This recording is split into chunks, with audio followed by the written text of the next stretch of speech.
Bonjour,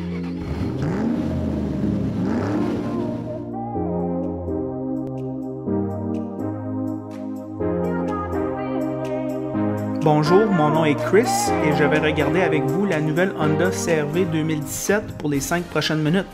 Divulgation, Ross et moi possédons des Honda. Ce modèle a été rafraîchi à l'intérieur, à l'extérieur et a un nouveau moteur. À l'extérieur, ce véhicule semble un peu conservateur. Honda n'a pris aucune chance avec leur formule gagnante.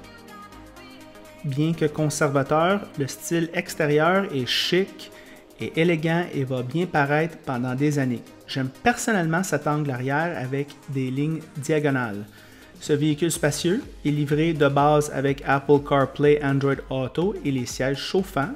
Et le modèle de base a 2 roues motrices à partir de 26 000 $ canadiens et peut monter jusqu'à 38 000 $ canadiens avec le modèle Touring qui a le toit panoramique, le modèle que Ross a obtenu aujourd'hui. Les portes arrière s'ouvrent presque à 90 degrés, ce qui rend le tournage de cet intérieur facile, mais surtout, il est très facile d'accès. Il y a tellement de place dans les sièges arrière, plus que vous n'aurez jamais besoin. Les sièges sont confortables, il y a une ventilation arrière et il y a aussi des ports d'alimentation conviviales pour les familles et leurs appareils mobiles.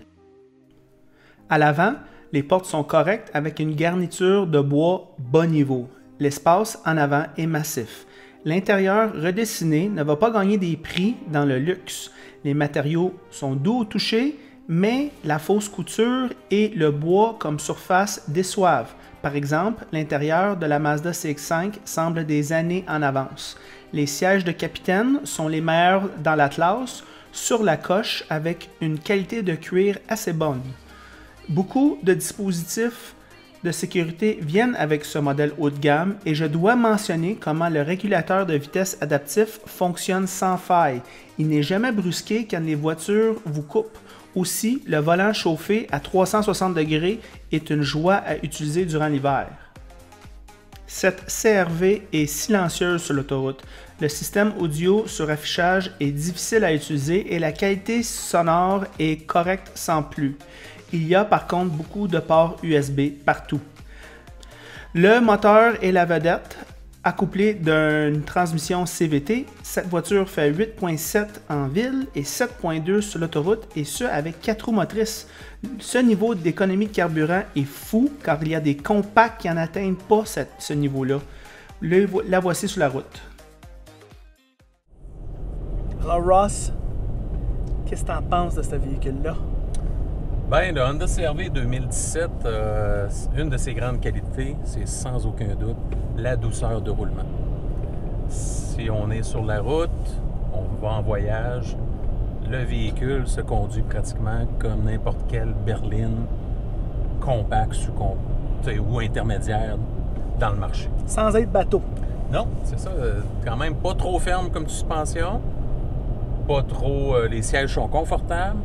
On peut faire un long voyage, puis c'est pas fatigant.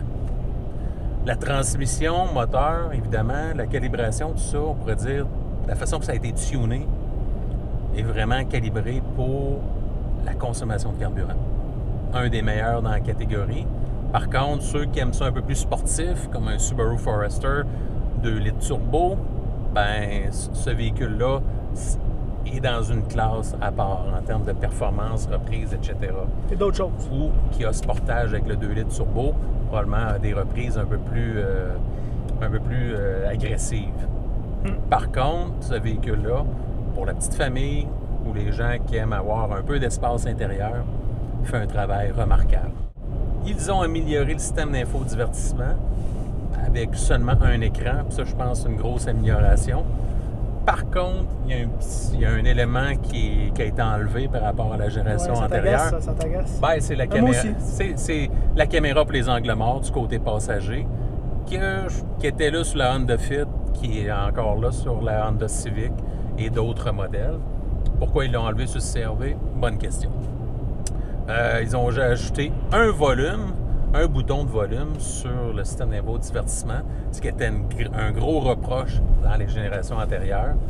Puis ça, là-dessus, peut-être je serais allé, j'en aurais rajouté un pour syntoniser les stations, etc. Ça aurait été beaucoup plus rapide. c'est un véhicule, selon moi, qui va nous donner des années et des années de confort, d'engouement, puis valeur de revente, malgré plusieurs années, qui est supérieure à bien des concurrents. Je te dirais que c'est ce genre de véhicule-là, moi, ce qui me saute aux yeux, c'est que quand on va on construit souvent les véhicules sur le web. Puis on va regarder le prix, les options, puis on va dire peut-être c'est peut-être pas tout à fait une valeur percutante, tu sais, à première œil. Oui, selon les specs. On se regarde les specs comparés au prix, on dit ben c'est comme la moyenne. On le regarde de l'extérieur, rien d'épouvantable. Ouais. On le regarde ici de l'intérieur, rien d'épouvantable. On va regarder la puissance du moteur, rien d'épouvantable. C'est seulement l'économie d'essence qui est incroyable. Là. Exact. Mais c'est quand on la conduit à tous les jours, on dirait que ça fonctionne tout super bien ensemble. Puis à la fin du trajet, on est là en train de se dire tabarouette, je suis dans le meilleur. Puis on comprend pourquoi les gens s'achètent ça. Oui. Puis on comprend pourquoi que le marché des berlines est en baisse. Puis on comprend pourquoi les gens en rachètent. Souvent, ils en rachètent. C'est ça. On voit beaucoup de propriétaires de CR-V qui en sont à leur 2 ou 3e génération.